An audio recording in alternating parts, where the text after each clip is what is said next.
Greetings, I'm Solidus-Skully and welcome back to Resident Evil 2, the penultimate part of Claire's scenario, where we will no doubt begin to solve some plot points. Or at least we, would be, but, yeah, we're in for a good chunk of gameplay, with one of my favourite parts of the entire game, the lab. Not only for its industrial look, but also because of the fact that it has... naked zombies. Yeah, they make their return from Resident Evil 1 and they will make absolutely no secret about flashing their privates right in your face. Having played the remake, I can confirm, thankfully, that there are no naked zombies in the remake. Thank goodness.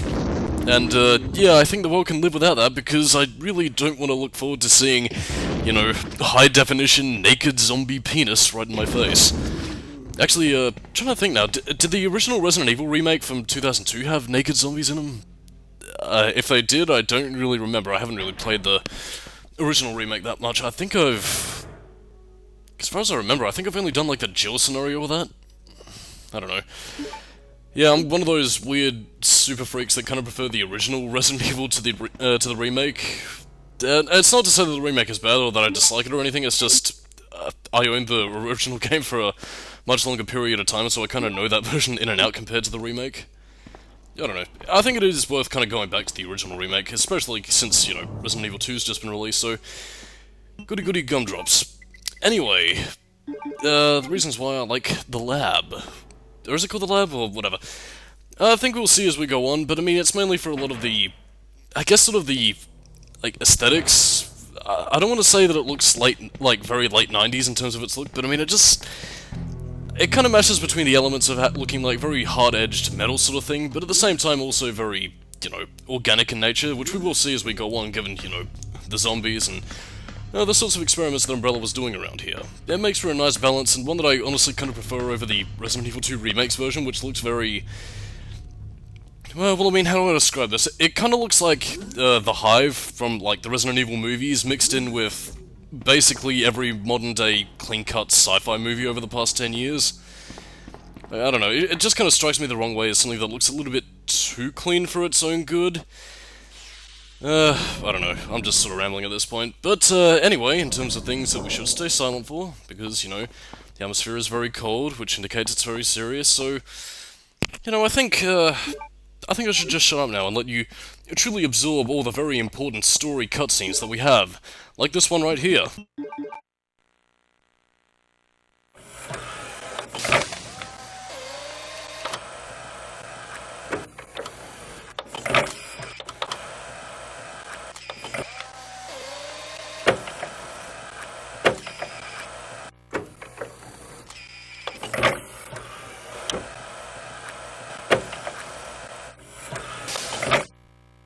Yep, still a waste of fucking time. I have no idea why they make you stay silent for that cutscene, and I'm pretty sure it's in the remake as well, albeit in a little bit of a different puzzle-ish sort of way, where you have to kind of like mix chemicals together by doing what's ostensibly a Knights of the Old Republic puzzle, like with the Kolto Harvester, where you have to get just the right amount. I mean, I'll give the Resident Evil 2 remake this. I mean, it doesn't explode, or doesn't make you get eaten by a Firaxis shark, so there's that, I guess. I don't know, that cutscene just infuriates me, and it's like the most nitpickiest of nitpicky details, but it just makes me very sad. But regardless of such, we now restore power to the base, even though, logically speaking, Ada and Leon should have already done this by this point, so why Claire has to do this yet again is showing another fault of the zapping mechanic. Jesus Christ, that's like a running gag in this commentary about how useless the fucking zapping mechanic is. And yes, as you can imagine, in the Resident Evil 2 remake, they did little to fix this. Although I will say, in the Resident Evil 2 remake, they did actually add a couple of unique little details in some of the memos that you can find around with the scientists that were living there. Because, I mean, one thing I can give the Resident Evil 2 remake credit for is, like, you know, while it does look very, you know, modern-day futuristic and well beyond any sort of technology that we had in 1998, you know, science fiction video game shit notwithstanding, it did actually, you know, kind of highlight what the scientists were doing there and how they were, you know, living before the G-Virus outbreak happened, so... yeah. I mean, it actually had kind of a Doom 3 sort of effect, where you had memos acting similar to the PDAs and showing people panicking once the outbreak had happened and how they died. And, you know, how you can see their zombified corpses. you know, it made for a little bit of nice background stuff, which is always appreciated.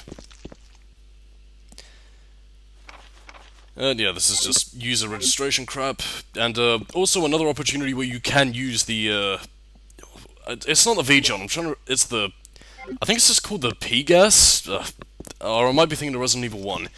Whatever. The gas which makes the plants weaker in the A scenario, but again, if you use it in the B scenario, or if you already did use it in the A scenario and you're playing the B scenario, well, the plant enemies that you saw just before become much stronger, and to be perfectly honest, a bit of a superfluous thing, but again, an example of how the zapping mechanic could have worked well. Or at least did work well. But again, if you're good with anything incendiary, use the grenade rounds, preferably the incendiary rounds, because, you know, fire burns these things to death. And again, it makes for a nice, satisfying crunch. It's not really anything major as well, but I mean, you know, it's nice. And the Resident Evil 2 remake actually did kind of do something interesting with the plant enemies, where you kind of have to focus on burning them a little bit more. Because, I mean, if you just you can shoot them down with regular bullets and grenades and everything, but they will get back up after a time, so yeah, gonna have to shoot them down. And it's actually also a rare instance of the subtle music cues of Resident Evil 2 Remake's more downplayed score actually working well. Because, I mean, you will have like a subtle little scare chord playing when they're not actually dead, you know, which gives you the indication to, okay, use flame rounds to burn them to death, which it kind of works in a similar manner to how most zombies tend to go down in the, you know, classic games, where you could only tell that a zombie was really dead when they started leaking out with blood, and it made like a little circle pattern on the floor, so yeah, nice way of modernizing the mechanic without making it very, painfully obvious, I guess. Well, I mean, I didn't really find the blood in the original Resident Evil games for the PS1 and all that sort of thing really that obvious either, but, you know, I'll praise the score when I can, even though I still kind of prefer the original. And, speaking of which, in terms of the soundtrack, this honestly has my favorite soundtrack. I wouldn't say in the entire game, but in terms of the ambient tracks, I think this is one of the better ones. I mean, some might go out of their way to call it simple, just as a very ambient sort of hum, but again, the lab soundtrack is just so fucking eerie, man. Again, it's praise that I can give to Masami Ueda for his fantastic composition here, because, oh god, he does some beautiful work, and this, you know, the stuff he makes with the synthesizer is tasty music, and something why I'm so glad that, you know, he got a lot of work out of Capcom, because, I mean, he not only did he do the original Resident Evil soundtrack, you know, the one that doesn't include the and also Resident Evil 3 and Devil May Cry, you know, this man does great music, so support him, give him cuddles, and give him money, and a palace of hot, attractive women that will please him in every conceivable way. What am I talking about again? I have no idea. But yes, indeedy. I think it's also the fact that, you know, comparatively to the police station, this is a lot more linear in terms of its level design, so while there are many places to explore in terms of the lab area, you're not going to be fumbling about and trying to go through doors and trying to avoid Mr. X. It's very much just a sort of one straight pathway, or just because, I mean, there are 3 areas, as you did see with like little turnpike where you could go left, or you could go right, or you could go the other way. Yeah, the one of the later areas is kind of blocked off until you complete this area anyway. So again, you're never lost. It's open but confined enough so that you know where you're going, and that's, you know, that's exactly how open-ended design should be. Direct enough so players know where they're going, but at the same time open enough to say, you know, there's still plenty left to explore, so don't think the game is just something you can blast through in 2 hours and be done with it. Even though you feasibly can do that with the classic Resident Evil games, and even the remake actually, which I guess does give it a lot of replay value in that aspect. Something which I probably should have brought up in the last part when I wasn't rambling into oblivion. Whatever, I'm angry. Let's destroy this Devil May Cry 2 enemy, ancestor, descendant, whatever. The one Devil May Cry 2 boss which spawns its babies, which you have to kill as Dante and Lucia. I don't know. But yes, as you can probably also tell with this little computer thing, you know, one which presumably has its, like, 90s as all hell operating system, yeah, we're going to be seeing what's on the other side of that, doorway that we could only half open as Leon, and now with Claire, we can complete the cycle, and finally see what was behind that door. Could it be the door to the light, or the door to darkness? I don't know, Claire. We're gonna have to open Kingdom Hearts together.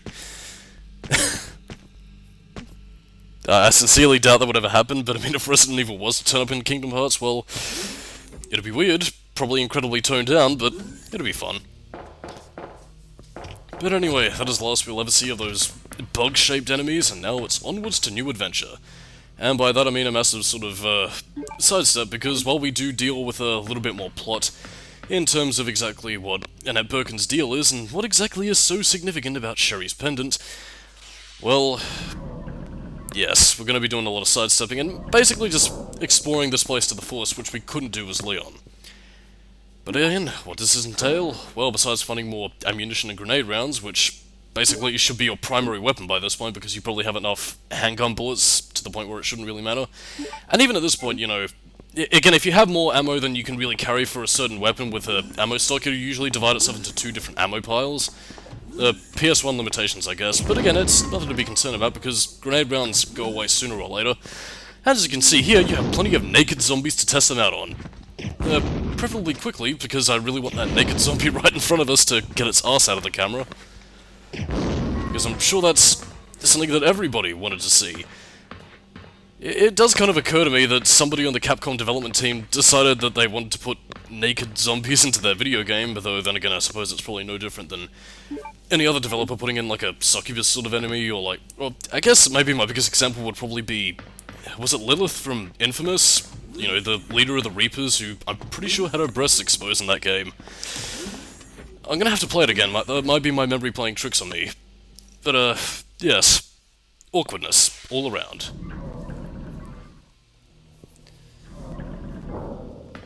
I just can't get enough of this music, man. It is fucking killer and ambient as fuck. But indeedy, we have more running around.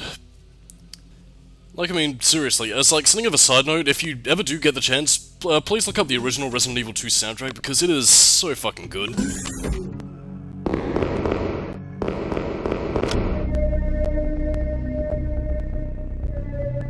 Annette! Where's Sherry? But I asked her, and she's never even heard of the G-Virus before. Which room? Tell me.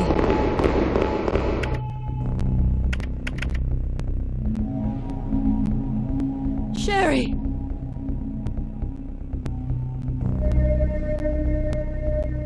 No! Annette! The sample's inside the pendant Sherry's wearing. Okay, so let us review Annette Birkin's parenting decisions all throughout the game. So she called up Sherry, told her to go to the police station, through a zombie apocalypse-infested city, I might add. You know, all on her lonesome, no sort of guard or protection of any kind. Then, she has a pendant. A pendant filled with a sample of the G-Virus, you know, a bit of research that Umbrella has been wanting to get their hands on and can quite easily find Sherry, considering that they did have mercenaries, you know, roaming around the city, as, you know, Carlos and his team would later confirm in Resident Evil 3. But on top of that, her husband, now fully converted by the G-Virus into a mindless, shambling zombie that has a desire to impregnate things, particularly that of its own genetic sample. Yeah, William Birkin is looking for the G-Virus samples, as you can no doubt tell by the little CGI cutscene with Hunk, so, yeah, you know, and it sort of just gave Sherry a beacon for William Birkin to find Sherry. And on top of all that, Mr. X is after her, and Annette suddenly acts like she cares. There is so much wrong with Annette's character, and I swear, man, this is the worst fucking part of the game. It's just the sheer lack of reckless abandon that Annette has, and just the fact that she was not only willing to let Sherry go through so much on her own, while also desperate to defend her husband and just do all this stupid fucking shit, but more so the fact that, you know, from a character standpoint, it's just so fucking reckless. I think it's really more so the fact that it's just a mother recklessly abandoning her child to the wilds whilst, you know, fumbling around with stuff that is important, yes, but at the same time, Annette needs to realize that William Birkin is far beyond gone. And, God, the brain is ouchy right now. I don't know what to say. Annette gets what's coming to her, and, well, in the Claire A, sorry, getting my scenarios mixed up. In the Leon A, Claire B scenario, well, she gets a moment that is very fucking terrible.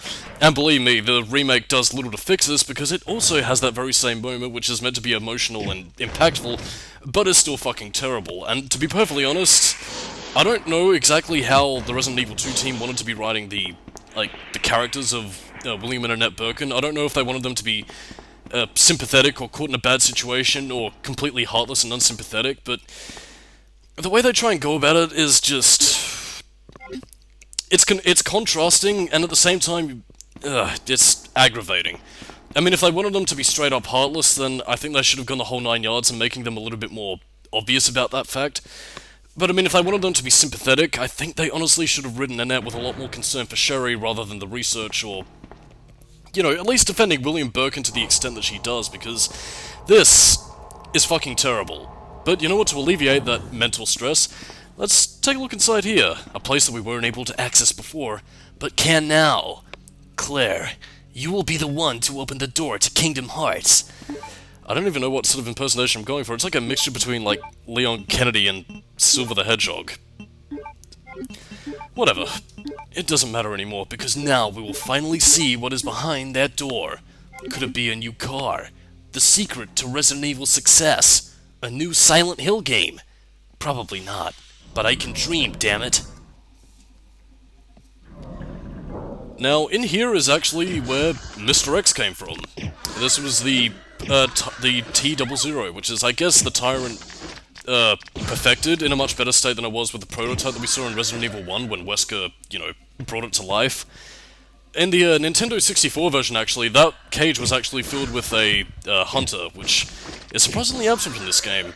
No idea why, I guess they had the assets? It seems kind of weird, because, like, I mean, you would have thought that they wouldn't have reused the assets from Resident Evil 1, but, I don't know. I guess maybe Resident Evil 1.5 was still a thing, so maybe hunters were a part of that game. But who knows? This is also an area where you can find the submachine gun, which, you know, fair dues to that, although it does take up 2 bits of item space that we kind of need right now, so, yeah. Again, it's not really much of a surprise, but I mean, you do at least get to learn the origins of where Mr. X came from, and get a little bit of a hint towards his true form, because I mean, if you remember, the Tyrant had that giant claw thing, whereas Mr. X looks a little bit more human in shape, which is probably part of the reason why they gave him that trench coat. Without the hat, because I have no idea why they gave him that in the remake. That's so fucking superfluous. But whatever, that's just a minor nitpick. I suppose, in terms of anything else, we won't quite be getting to Mr. X's true form next time, but, well, let's just say in the next time we see him, well, after the end of this part, it's going to be quite freaky, so stay tuned. I guess you could possibly also see that secret room as being a little bit underwhelming, but I mean, you know, I think it's nice that you do get a submachine gun and a special weapon, and plus a little bit more info on, you know, the Mr. X Tyrant. Actually, now that I think about it, I don't think they refer to Mr. X by name in both versions. I think the remake might do so just because it's sort of become accepted in fan culture to call it Mr. X. I think in context it's just meant to be called the Tyrants, or at least by what remake also calls them. Whatever, it's weird. They don't really have a very consistent naming scheme for the thing, which is just strange. But anyway, now that we've gotten all that out of the way, now we have to find Sherry, which is what we should have been doing before, but we kind of got distracted with, things. So now we're able to access areas that we couldn't access before. And of course this does also involve our final battle, in quotation marks, with the Tyrant, Mr. X. Whatever his name is, and that also involves going back through this, the block-pushing hallway. And also getting ready, because, as is tradition with Resident Evil games, we also have an escape sequence coming up soon. Oh, Waluigi, and, I might not have a lot of time to mention it in the next part, because, you know, more interesting things to talk about, but, yeah, if you were doing the Leon B scenario, this would also be where he has the whole, Ada, I can't hold on to you anymore, let me die, Leon, and that whole sort of thrilling romance drama that they had in the A scenario. Only difference is it's like in front of like sort of an electrical pylon, so it has kind of like a Star Wars Episode 6 feel to it. Except just replace Emperor Palpatine with Ada. Except, you know, Leon doesn't bring balance to the Force or die horribly. Whatever, I don't even know what I'm saying anymore, so... Well, let's just say I'm going to be tapping into my inner Doctor Who right here, so on that note, I am Solidus-Skully, keep it new metal, and next time on Resident Evil 2, well, we're going to have the gripping finale. Catch you next time, dudes and dudettes, and I will see you later. Sherry! Help me, Claire!